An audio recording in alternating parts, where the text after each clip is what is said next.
He's amassed over 10 million followers on social media, including 7 million on TikTok. And today I sit down with Spencer with SB Mowing, and we're going to discuss some of the things that have helped him grow his following from nothing to over 7 million in about 2 years' time. And you're going to learn how many times he posts, his thought process, and the recipe that he uses for his videos and why they're so effective. Let's get to the interview. Spence, my man. Good to see you. Like I said, he's always popped in on my lives, and we've chatted from time to time here too. Spencer, go ahead and give people what you thought about as a newbie, and maybe some tips that you could give somebody who's new to the platform. Yeah, so my biggest tip, this is something that I did. Before I even started doing social media, I was super addicted to social media. So every night before bed, I'd watch YouTube for 2 hours, watch TikTok, Instagram, go through all the social medias. And so I think a really important thing is find out why you watch those videos and just break them down and analyze them and see how you can apply that to your content to get people to watch your content. Because I watched a ton of financial videos, just a ton of different niches, and I applied a lot of what they did into my videos because I knew that's what I like to watch. And so I wouldn't want someone to watch my videos if I don't like to watch it. True. Very true. So let's talk about that a little bit. How did you guys get people to love your content? So my content's obviously mowing overgrown lawns. But what I do best is kind of what Khalil does. I try to make it a story. I try to really tell the story of the lawn and try to include the viewer in what's happening. And every single conversation I have with the homeowners, I try to record just so that the viewer can feel like they're a part of my videos as well. One of the questions that was asked in my community by Heather, she asks, have you guys made any changes to your content style this year? If so, why did you make those changes? Yeah, so in the past, a big reason I was posting on TikTok was to get people over to my YouTube channel. And so like you'll see in a lot of my videos at the end, they'll be like, oh, go click the link in my profile to see the full video. And that gets a lot of people over to my YouTube channel. But a lot of people on TikTok were like, oh, we just want to watch it here. We want to see the before and afters here. And I was having a lot of success doing that.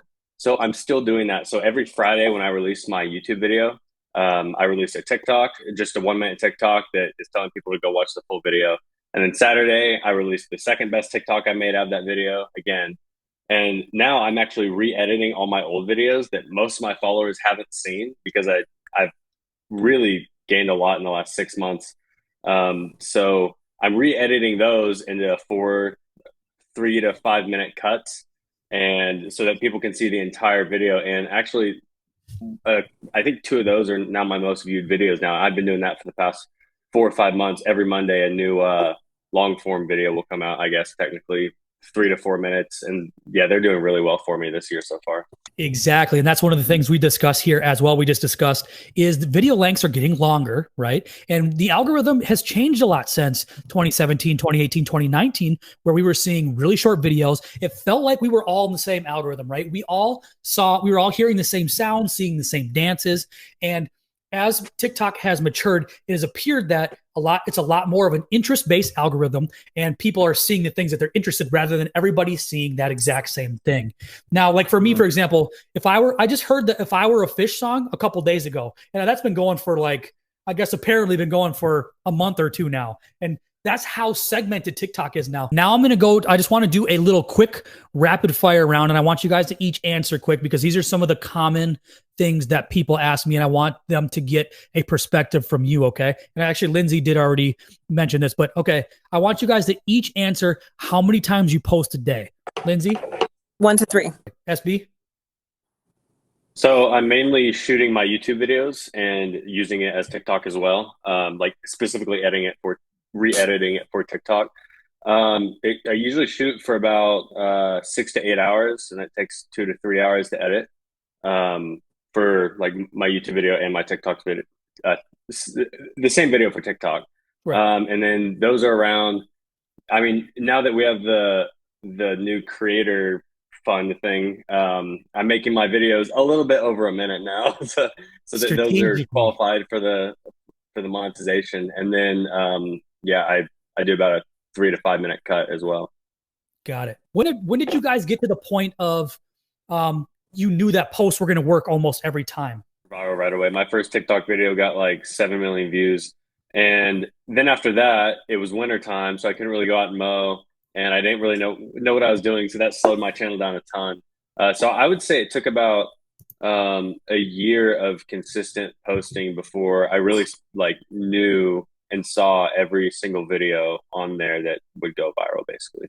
Let's talk a little bit about structure and structure inside of videos, because all of you seem to have a great recipe going on with what you guys do. And I want you guys to talk about your recipe. One of the things we talked about in an earlier part of the seminar is the planning and the writing, storytelling, analogies, using those things to help people understand what we're saying, to get things to click, to make things more relatable, to gain trust, those things, right? So I want to hear from each of you how you guys approach structures of videos and why you structure things the way you structure them. And Spence, we're going to have you go first. I made a whole video. If you already, for people that are in the membership in the community, if you guys are watching the replay and you guys get in the membership later, I made a whole video about SB in the community, and it's because of the way that he frames his videos, and the recipe works over and over and over again. Okay. Yeah, so I obviously you've probably gone over all my stuff already and I've said it all, but basically, I start with the hook. I always usually start with knocking on someone's door, talking to a homeowner, telling them I'll mow their crazy overgrown lawn for free, and it's kind of like a social experiment. So like people kind of like to see those like natural, like supernatural interactions, because it's just not something that happens. And it's just super weird to the human mind to go up and knock on someone's door and offer to do something for free for them. So I definitely start with the hook, and those interactions are usually two, 3, 4, 5 minutes, and I edit it down to be 10 to 20 seconds to really the best parts of it. I even every now and again I'll take one part from the end of it and put it in the middle of it, so it sounds like super like weird or something, like, or it's super engaging right when they start watching the video. And then right when I switch to the work part, so I've got the hook and then the time lapse of the work that I'm doing. And so the work, I'll speed it up 800% or something, 1,000%, whatever. And I'll immediately start talking over the video so that people don't lose interest. So they can either listen to my voice and are interested in listening to the story, or they're interested in watching the super overgrown lawn be cleaned up. And it's ASMR basically. So they can, that's kind of my 60-second video structure. Do you like type, write, say word for word what you're going to say in each of your videos when you plan them? Do you bullet point them? Do you go off the cusp? How do you plan? I want to know your planning process before you shoot too. So none of my like interactions with the homeowners are scripted. I just kind of set the hidden camera up on my truck and try to get as natural of an interaction with that. But for my voiceovers, I'd say about like half the time they're scripted. If I'm just trying to just get it done, I can go up and just do it, and then I can kind of cut out the ums, or like if I'm like and have to wait and think for a second, I can cut that out real quick. But just because I do everything on my computer on Final Cut Pro, so it's super easy. I've actually never edited on TikTok. I don't even know how to. But Wow. yeah, and then if I'm really tired and I can't really think on the spot, or it's just been a long day, I'll type it out and then I'll read word for word from a script. So just kind of both, honestly, whatever I'm feeling that day.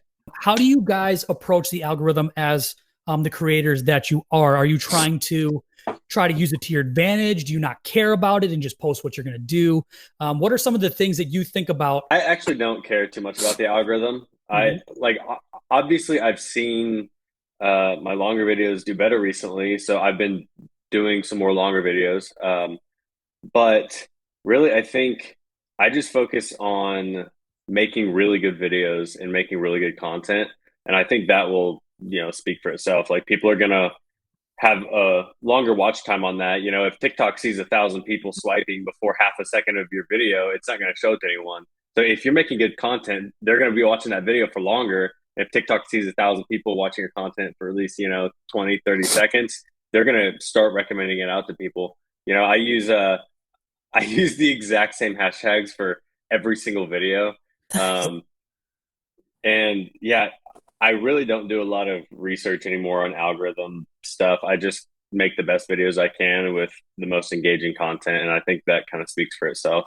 I got another question here from Amanda. She said, "What is your best advice if you had to pick only one thing that would give someone who's trying to grow, but really wants to see massive growth on their channel? What would be the one thing that you would tell them? What would be the one thing you tell her?" Focus on making good content and post consistently.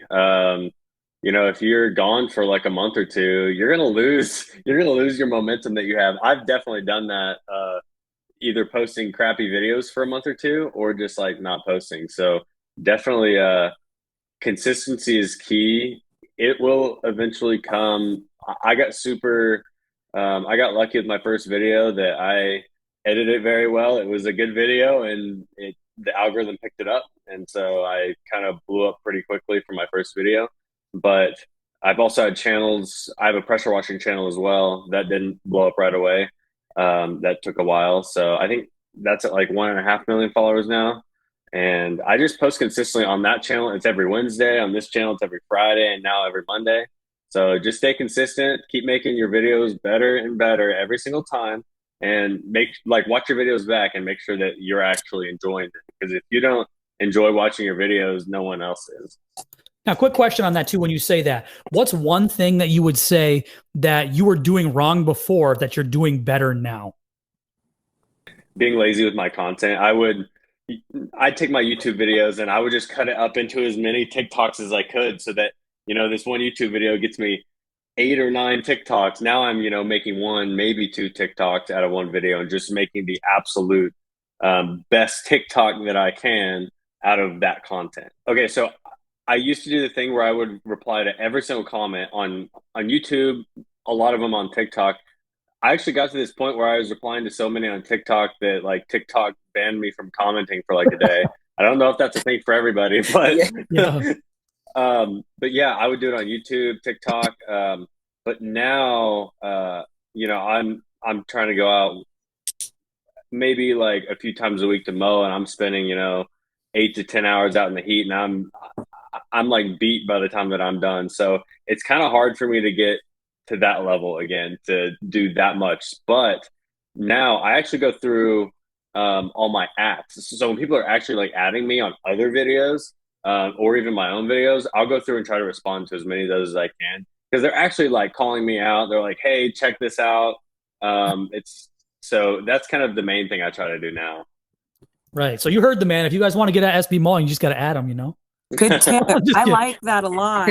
I've never done that. That's a great No, idea. that's a great tip. That is exactly it. Amanda just said, I did a 4-hour live the other night and I grew 600 followers, and my business made multiple sales that night as well. Is that What? something that you guys are seeing as well? Like, are lives doing well? Now, for me personally, quick, lives are crushing. Yes. Clap. That was a clap from Khalil, Amanda. Good job. Big shout out to Amanda. Yeah, nice job. Man, love it. That's amazing. Have you gone live? Do you go live much? How much do you go? Yeah, I've been live one time. It was about a month ago. Yep, and I got to pop in and say hi there too. It was great. But how are you feeling about live? Is it something you're going to utilize more, or are you just going to stick to what you're doing and that's working for you? For now, I'm going to stick to what I'm doing. I've thought about going live, like when I'm out in the field working and doing it in real time. But the problem I have with that is that my phone overheats in the sun if it's, recording for more than like 20, 30 minutes. So that's a problem I've run into. I haven't really been able to find something to go live with out in the field. Also, I just don't think my stuff is as interesting, not sped up, because, people watch me clean up a sidewalk. They watch it in 30 seconds, and it takes me an hour. So like, Right. it's not as entertaining, but that might just be me being super critical of my content as well. So Royal Maine says, they ask, do you guys do anything special right after you post? So like I said, for me right now, I'm going live right after I post, but do you guys do anything special right after you post? There's a lot of myths and conspiracies, and some people think yes, some people think no about these things. So Some people think that you should get off the app as soon as you're done posting so that TikTok tries to draw you back with notifications. Some people think you should use the app even more. They'll see that you're active, that you'll like that. Are you guys thinking about any of these things? So I'm laughing saying it, not to be disrespectful, but I mean, it's a really simple, a simple thing that people think matters. And maybe I'm answering the question already, but do those things matter? Nothing super special, but as I said in the past, I use all of my short videos to drive people to my long form videos. So not necessarily on TikTok, but on Facebook and YouTube Shorts. So I've got a separate YouTube Shorts channel. I actually pin a comment with a link to my full video. So I'll get up right when I post at 8 a.m. every Friday. So at 8 a.m., all my content is going out. And I get up and I copy the link to my long form video and I post it in the comments on YouTube Shorts and on Reels. I want to know how long you've been content creators, because there's this thing in the membership community where people are just so discouraged, and they've been in the game for 4 months or 5 months and they're getting super discouraged, like it'll never happen. I want to know how long you guys have been in the game content creation. You could say YouTube, TikTok, wherever you came from before you got to TikTok here. Let's talk content creation. Let's see, 6, 7, 8 years ago, something like that. I actually tried to start a YouTube channel with like financial stuff, like stocks, bonds, crypto. I got burned out very quick, and I wasn't pleased with the quality. So I never ended up releasing a video for that. And then since then, I always wanted to do social media, and I just didn't know exactly what I want to do. And the first mowing video I posted, and when I really kind of started social media, was about a little over a year and a half ago.